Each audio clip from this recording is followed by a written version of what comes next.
weekend and allow multiple arrests because they're tired of the lockdown. What I find it strange is this app. Tell me how this app works. If you get contact traced, you have to show your location through this app? So this is a proposal by the state government of South Australia for returning travellers who want to pass through the 2-week quarantine system.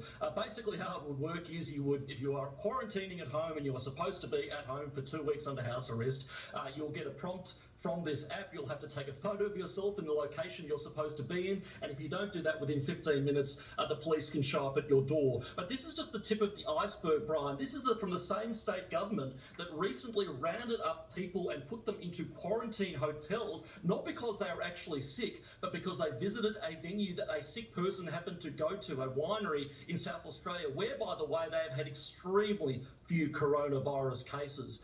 As I said, this has allowed governments to do things that we never thought possible in terms of breaching our fundamental rights, and people are all right with it because of the fear and paranoia that governments have encouraged and unleashed in the population. On behalf of Americans, on behalf of America, we always thought that Australia would be almost the live or let live society, but it's not.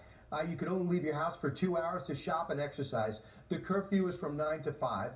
It was triggered in June, and Melbourne has now been locked down, the most locked down city in the world. And guess what? There's no sign of a let-up, but the rest of the country has a bit of freedom, correct? And they don't even let you leave the country and travel to those freer places.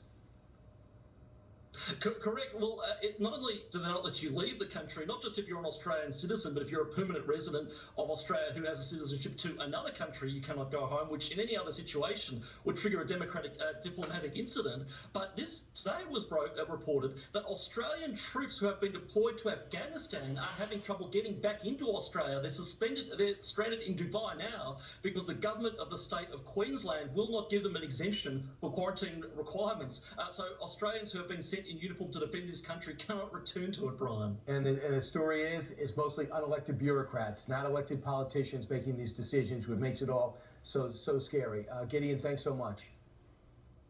Thanks, Brian. Yeah, I feel for the